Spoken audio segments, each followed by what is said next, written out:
But those who call their children Saddam, if their intention is to emulate Saddam, their intention is wrong because Saddam Hussein is a kafir. And we have 5 minutes left.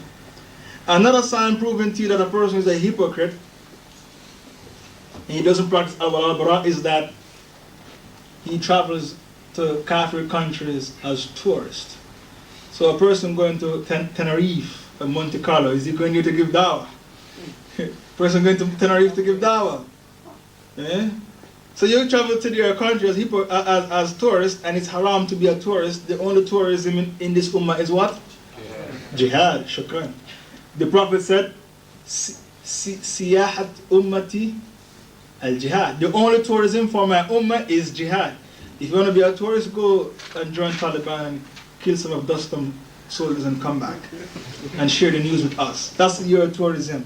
Or you go to Kashmir and kill the Hindus who are raping your Muslim sisters and mothers. And when you kill the Hindus in Kashmir, it's a temporary achievement, because when you kill one Hindu soldier, 1,000 soldiers, 1,000 men in India are waiting for that job. So when you kill these Hindu soldiers, the Indian government thinks you're helping their economy and cutting down on the unemployment. Hindus don't care about life. So if you want to harm India, you have to bomb the buildings and bomb the business places. You have to bomb the businesses. That's how you harm India. But to kill one Hindu soldier in Kashmir, 1,000 men are waiting for his job. So the Indian army thinks that the Mujahideen are helping their economy cut down on unemployment because their population is 1 billion. So they can afford to send the soldiers to die in Kashmir. You want to harm India, you have to bomb the business places. This is how you harm them. Inshallah, this is our topic, Al Wara wal Bara. We have approximately 5 minutes left on the table. We'll pause and invite questions. You were supposed to make a comment on Channel 4? Yes, I was saying concerning Channel 4, whenever you have taqwa, you will learn Al Wara wal Bara. Now, the program of Channel 4 was a disgusting and pathetic program, and the person who allowed that Jew to walk around with him and tape him and then make a program out of it, he has damaged the reputation of 2 million Muslims who are living in this country. He has tarnished the image of Islam, and the person is very selfish. He doesn't care about hurting Muslims and damaging the character of Muslims. All he's concerned about is his fame. He wants to be famous by any means necessary, and he doesn't care if he drags down 2 million Muslims with him in his endeavor to become famous. And this person, he doesn't know Al Wara wal Bara, because if he knew Al Wara wal Bara, he would have known that Jews are the greatest enemies of Islam. And if Jews slander prophets, and they even slander Allah, Jews said that the prophet slept with his 2 daughters and got them pregnant. And they said that Prophet Yaqub wrestled with Allah and Allah lost the match in Genesis 32 verse 22. So if Jews slandered Allah, the prophets as well as Allah, what would they do to us? This is why this person, he became finished on Channel 4. He was finished.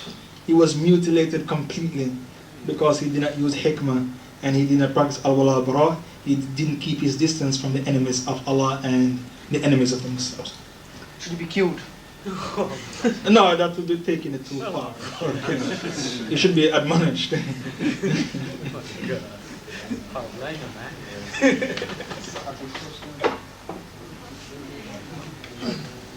It's all has to do with sincerity. Not everybody who calls to Islam is sincere. People use Islam to become famous. But Allah's Prophet said, Allah will prove your intention to the people. Sincerity is the key to everything. If you are a hypocrite, sooner or later Allah will expose you. But I mean, what if someone's in like the British territorial army, something like that, who just wants to train for sort of jihad sort of moment?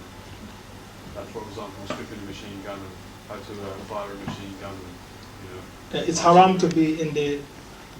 A sign of a hypocrite is that, and he doesn't practice Al Wara wal Bara, that he joined the Kafir army and their police force, and he becomes MP for them.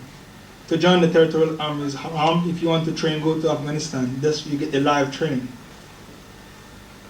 it's not allowed to be trained in these armies. You have to go where the Muslims are. And when you train with the British, you tell on yourself.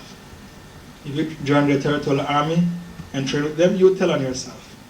So if you want to be trained, go to Afghanistan or Kashmir and train. Don't train in this country. It is ridiculous. Also, when you train with the territorial army, you become a kafir. If you train with Taliban, you become a true believer because you get Iman training. Why do you want to be in an environment where kafirs are and they are racist? I'm sure you've seen a documentary where somebody named Suleiman Raza was in Bosnia and they beat him and broke his ribs. Show hands those who saw the documentary. Racism in the British Army. So you shouldn't be in the army of these people. Go and join the army where people train you physically as well as spiritually with your Iman and militarily. This is the real training, because training is not just physical and militarily, it is Iman training, spiritual training.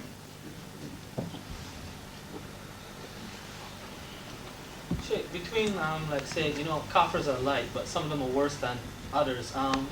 Between, say, a born-again Christian and an atheist who's a sympathizer to Islam, which one is worse? Kafirs are of 4 types. The first type is the one who kills and take it out.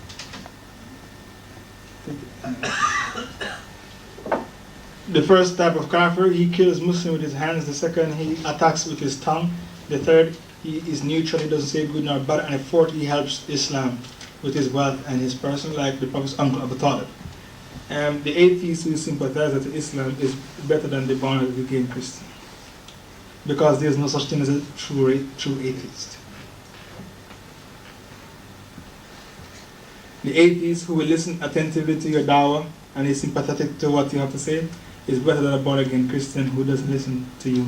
He wants to speak, he doesn't want you to speak. And he thinks that the Holy Ghost is in him, and he refuses all your message. He's worse than the atheist who is sympathetic to Islam and is willing to learn. The atheist is willing to learn and accept the truth. He's better than the born-again Christian, because the born-again Christian is on drugs. He's on opium, the opium which is honest Christianity. And you cannot penetrate him until he comes off his opium.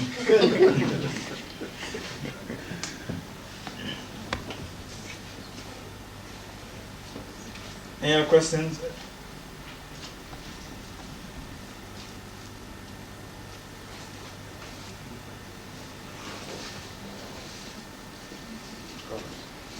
I will close the halqa because the sisters don't have any questions this week. So we'll close. This is the first week the sisters haven't got any questions. They make history.